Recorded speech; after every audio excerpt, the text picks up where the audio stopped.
escritora paulista Lígia Fagundes Telles começa sua carreira literária em 1938 como contista com apenas 15 anos.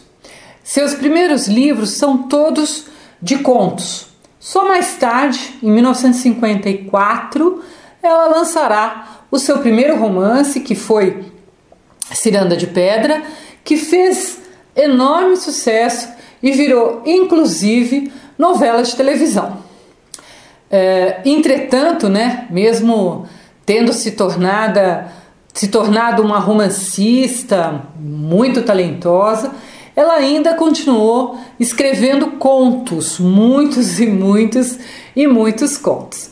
E é um livro de contos sobre o que nós vamos falar hoje nesse vídeo, em virtude da necessidade, porque ele cai no vestibular e porque tem que ler uma grande contista como é Lígia Fagundes Telles. Então, como tem muitos contos, por uma estratégia editorial mesmo, o conto Seminário dos Ratos, que vai dar título a este livro aqui, lançado em 1977, ele também vai aparecer, este conto, em outro livro chamado Histórias de Mistério, que foi lançado em 2002. Então, é muito comum na obra da Lígia esses contos aparecerem em mais de uma edição. Mas o que dá título a este livro, que nós vamos analisar, vamos fazer a resenha, vamos dar muitos spoilers, então é bom já você saber por quê, porque ele cai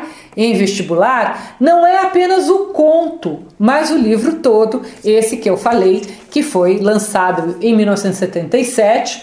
Eu tinha uma edição antiga, não sei onde foi parar, eu peguei essa outra, que é da Companhia das Letras, e que foi lançada em 2009 e que contém 13 contos.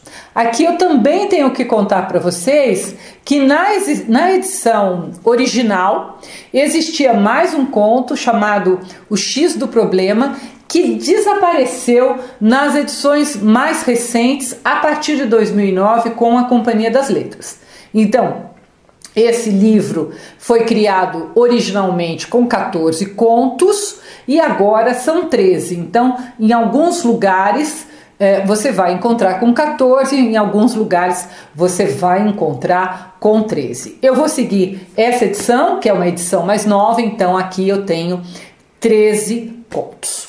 Então, como eu já disse antes, foi lançado lá pela primeira vez na década de 70, em plena ditadura militar. Então, esse já é um elemento interessante para você entender o contexto de uma escrita. O escritor, ele é fruto do momento em que ele vive. Então, a escrita dele está sempre impregnada de contexto. O outro ponto fundamental é conhecer as características da escrita dessa autora, da Lígia Fagundes Telles, porque ela não é uma escritora qualquer, muitos críticos consideram a Lígia Fagundes Telles a melhor escritora brasileira do século XX. Eu não sei se eu concordo inteiramente com isso, mas eu concordo que ela está entre as grandes, Eu acho que ela rivaliza um pouco com a Clarice Lispector, que também é uma grande escritora, então é difícil dizer qual é a melhor. Na década de 70, ela já era uma escritora madura, lembra que eu falei que ela começou lá com 15 anos de idade? Então, na década de 70, ela já tinha vários livros lançados. E você precisa também, quando você estuda um livro, você tem que entender como é a narrativa daquele escritor. Por isso que eu falo que tem que ler mais de um livro para entender a escrita. Então, à primeira vista, ou a primeira leitura, a Lígia é uma escritora com forte predominância do realismo fantástico. Mas não é um realismo fantástico comum. Ela vai pegar este elemento do fantástico, com um apurado olhar sobre o mundo em que ela vive, mas de uma forma meio escondida. Então, esse olhar vai estar ali no meio daquele realismo. É como se ela usasse o realismo fantástico como recurso para dizer o que não se pode dizer ou não se quer dizer claramente. Por duas razões. Uma por um estilo e outra pelo contexto político em que você vive, né? O estilo é porque a Lígia não gosta de entregar de bandeja para o leitor todos os fatos. Pelo contrário, ela quer fazer o leitor pensar, buscar o envolvido do que aquela narrativa pretende. É muito um livro que é muito óbvio, uma narrativa que é muito óbvia. Ela é normalmente uma narrativa mais simples, né? Uma narrativa que não tem grandes objetivos. Este livro é um livro em que os contos alternam o tipo de narrador. A grande maioria, 7 contos, o narrador está em terceira pessoa, mas 4 são em primeira pessoa no feminino, e ainda tem 2 contos em que o narrador vem em primeira pessoa, mas no masculino. Além disso, muitos dos personagens principais, eles são masculinos. Quando um escritor escreve do ponto de vista, uma mulher escreve do ponto de vista masculino, ou aborda o universo masculino, isso já faz com que a autora saia de sua zona de conforto. Claro que o inverso também é verdadeiro. Um homem escrevendo com voz de mulher, né? Na narrativa de primeira pessoa de mulher. Então, esses autores, eles saem do seu lugar de fala, que é próprio do seu gênero. Só que na escrita de contos da Lígia, isso vai além, porque não apenas ela aborda o ponto de vista masculino em alguns contos, mas o tempo todo ela alterna os lugares das pessoas, dos animais e das coisas. Então olha que interessante, não é só o gênero, mas ela mexe nas estruturas estabelecidas, né? Eu vou dar um exemplo para deixar mais claro. O primeiro conto do livro, chamado As Formigas, né? Nesse conto, As Formigas, conta a história de 2 primas que mudaram de cidade para estudar e foram morar em uma pensão. A prima que narra a história, a narradora, em primeira pessoa, é estudante de Direito, como foi a própria Lígia Fagundes Telles. A Lígia é uma das primeiras mulheres ali da USP, né, da Faculdade de Direito do Largo São Francisco, né? Ela vai inclusive depois se casar com um professor dela, do Direito ali da faculdade. E a outra prima, no conto, estudava Medicina. A dona da pensão mostra para elas, ali no quarto onde elas vão ficar, uma caixa de ossos que o antigo hóspede, que também estudava Medicina, havia esquecido. Como eram ossos de um anão, e ossos de um anão é uma coisa rara, a prima, que estuda Medicina, se interessa por eles, pelos ossos. E a dona da pensão fala, então pode ficar com essa caixa, não tem nenhum valor para mim, pode ficar com esses ossos, né? Então, logo na primeira noite, primeiro elas já estão num local que elas não estão habituadas, uma pensão que não é lá muito bonita, numa cidade que elas não estão habituadas. Essa prima, uma das primas, tem um pesadelo com um anão e a outra percebe uma trilha grande de formigas que vinha por debaixo da porta do quarto e ia até a caixa de ossos que estava ali no chão. A estudante de Medicina olha aquilo e ela joga álcool esperando que as formigas fossem embora.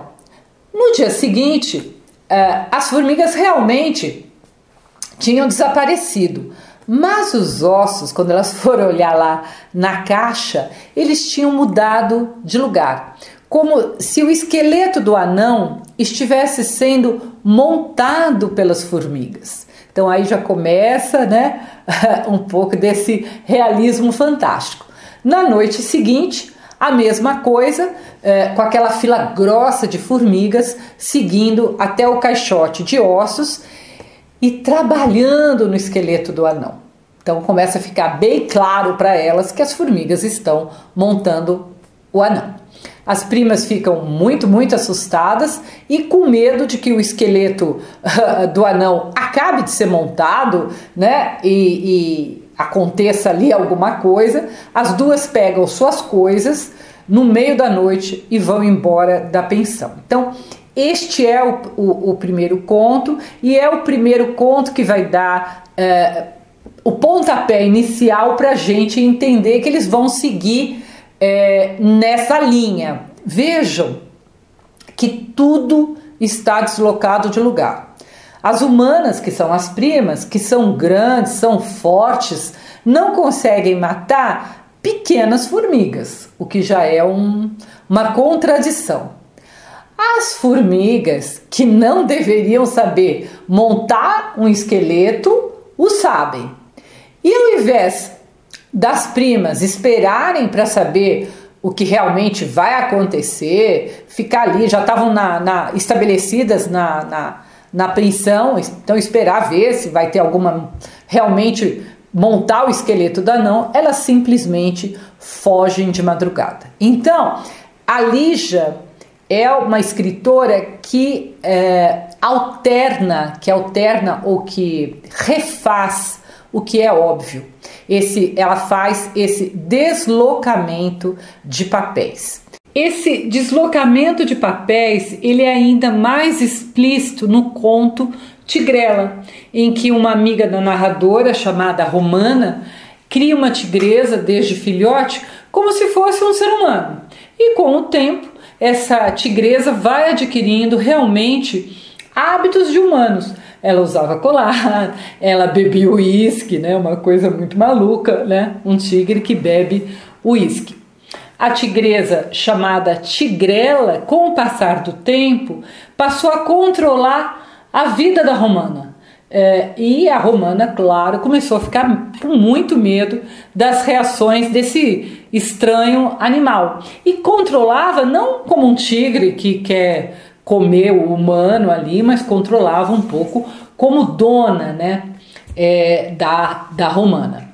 Em outro conto, nomeado estranhamente apenas com 2 letras, o nome do conto é W.M., um homem, ele acredita que ele está num hospício, que ele foi até lá para ter notícias do tratamento da sua irmã. Mas a gente descobre, né, lendo o conto, que não é a irmã, e sim ele que é o paciente. Então, mais uma vez, a Lígia usa a inversão de papéis. Eu gosto particularmente do conto A Presença, chamado A Presença. Nesse conto, um jovem se hospeda em um hotel que só tem velhos. E ao se hospedar ali, ele bagunça uma organização que está há muito tempo sedimentada, né? O jovem parece não se importar com nada que afastaria qualquer jovem. Então, a piscina está cheia de folhas, né? Porque nenhum velho nada.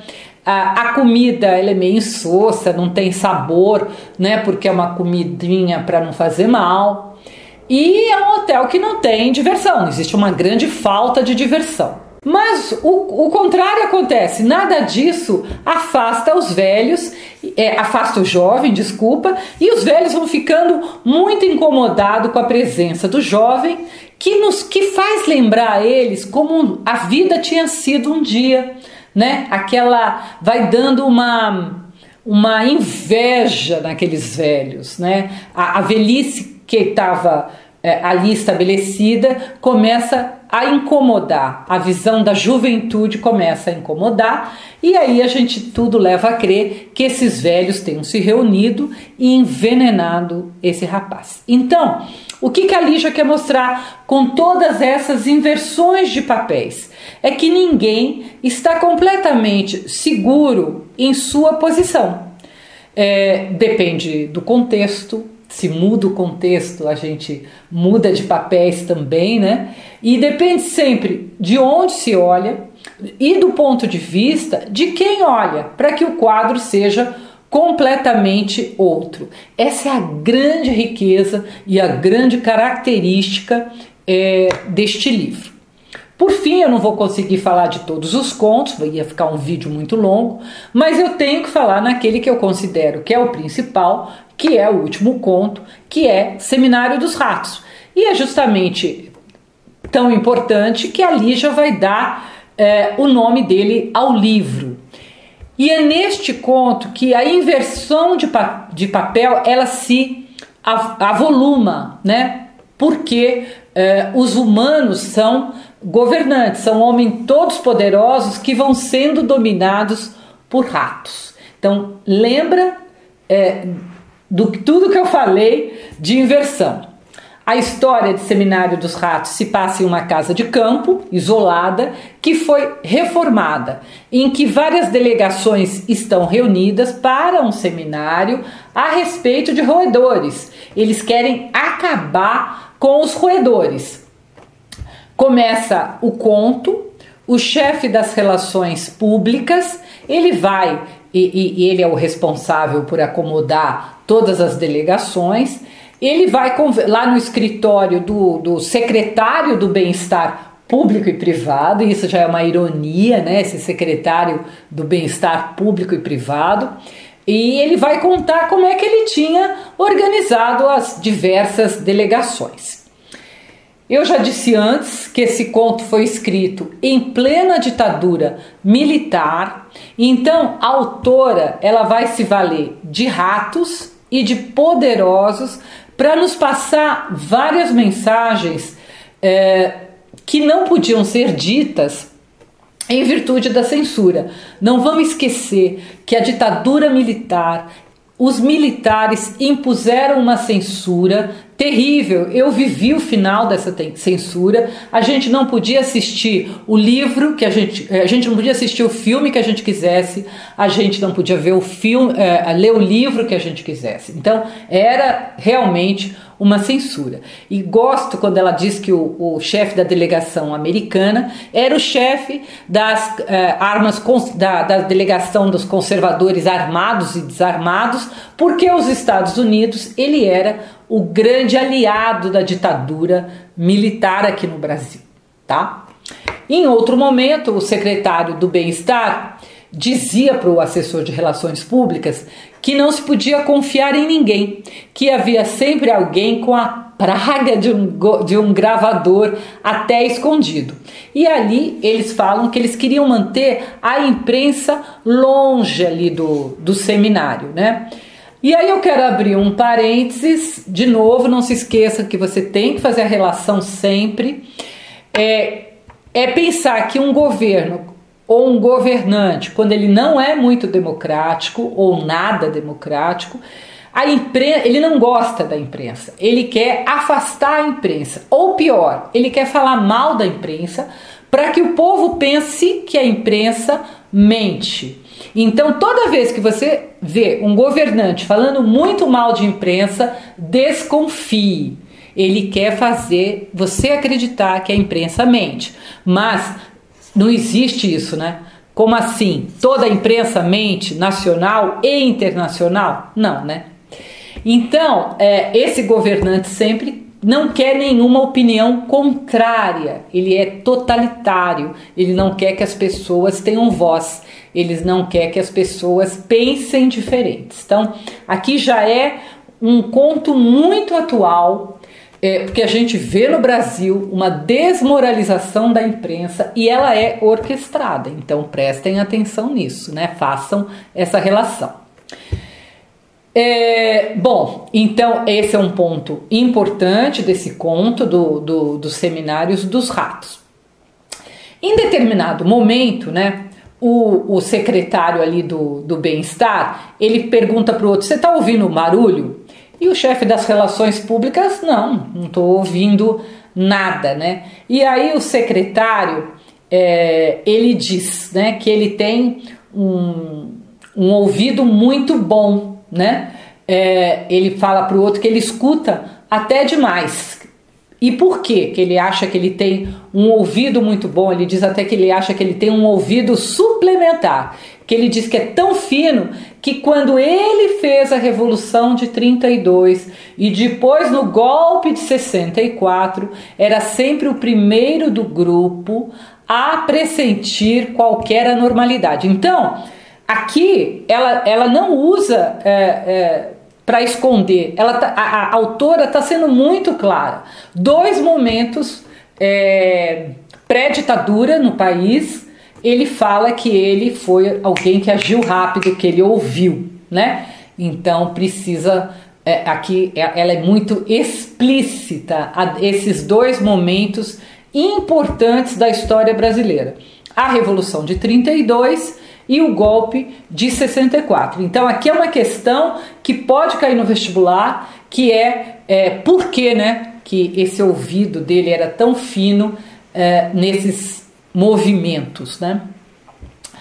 Logo depois há um trecho que eu acho também muito irônico, em que o jovem assessor vê uma estatueta de uma mulher de olhos vendados empunhando a espada e a balança. Todos nós sabemos que aquela estatueta que tem a mulher com os olhos vendados, com a espada e a balança, é a estatueta da justiça. E a autora, ela não está dando essa estatueta, ela não colocou a estatueta aí de graça. Ele diz que ele percebe que a estatueta está muito empoeirada. Então o que a Lígia quer nos dizer é que é como se não houvesse justiça no Brasil há muito tempo, desde que os militares assumiram, né? Não podemos esquecer todos que morreram, todos que foram parar em porões, torturados, né? Então a justiça deixa de existir numa ditadura. O secretário ainda acusa a esquerda e diz que o povo não passa de uma abstração, como se o povo não existisse. Tem um outro trecho que o secretário diz que ele sofre de gotas, ele está lá com o pé para cima, né? E o assessor das relações públicas, nesse momento, ele cantarola uma música que é uma música muito simbólica do Chico Buarque de Holanda, que é Gota d'Água. E esta música, se você não conhece, vá atrás, procure. É uma música que anuncia o fim da censura e da ditadura, dizendo que uma hora vai ter uma gota d'água e essa situação vai acabar. Enfim, há várias referências à história que o Brasil estava passando ali com a ditadura. Tem uma outra que eu gosto bastante, que o secretário pergunta para o assessor qual é o vinho chileno que ele vai servir. E o rapaz fala que, claro, que é um da safra Pinochet. Para quem não sabe, Pinochet era o ditador de direita no Chile, na mesma época do lançamento do livro. Pinochet é responsável por milhares de mortes. Então existia uma ditadura no Brasil e existia uma ditadura no Chile, que era a ditadura de Pinochet.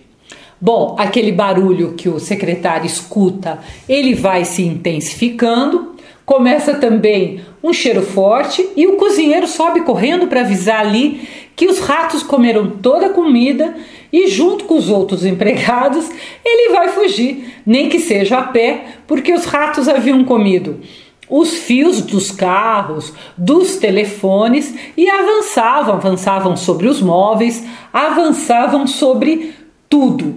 O assessor ali, o chefe das relações públicas, né, fica com muito medo, então ele tem uma ideia, ele vê uma geladeira, ele tira tudo da geladeira e rapidamente ele se esconde dentro dessa geladeira, numa posição ali fetal, que quer dizer nascimento, um nascimento de um novo tempo, né? E ele fecha a porta da geladeira. Depois de ficar muito tempo na geladeira encolhido, ele sai e vê que não há mais ninguém e nem qualquer móvel, mas que da sala de debates, e isso é muito importante, debate é uma coisa democrática, debate de ideias, né? Vem um murmurejo secreto, como se estivessem várias pessoas ali reunidas, debatendo. E isso faz com que o assessor de relações públicas ali, o saia correndo, fuja. E quando ele olha para trás, o casarão estava todo iluminado. Então, veja, olha a simbologia, né? Passa a ter luz. É um novo momento de luz, né? Então, todo este conto traz essa simbologia. Não tem nenhum nome, né? As pessoas não têm nome, elas apenas têm cargos. Isso é uma coisa que você precisa prestar atenção. E as autoridades, né, elas querem o tempo todo exterminar os roedores, que eles diziam que era uma praga que só crescia.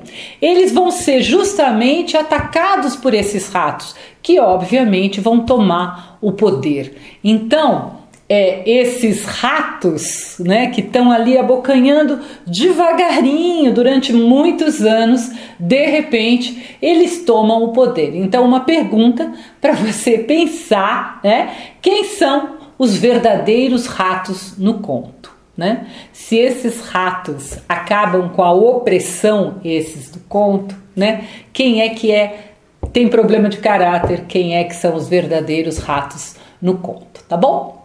Acho que isso é muito importante para você pensar. Eu não falei de todos os contos, mas eu creio bem que esses contos que eu mencionei resumem bem o espírito do livro e a mensagem que a Lígia quer passar com esse seu livro. Então, resumindo, os pontos principais para que você faça uma boa prova ou um bom vestibular, né?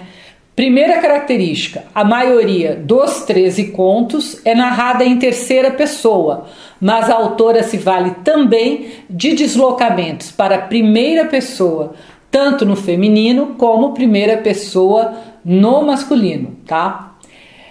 Segunda característica, a escrita desse livro, dos contos, ela se utiliza de realismo fantástico e ela usa predominantemente acho que 3 temas: a morte, o medo, a loucura, né?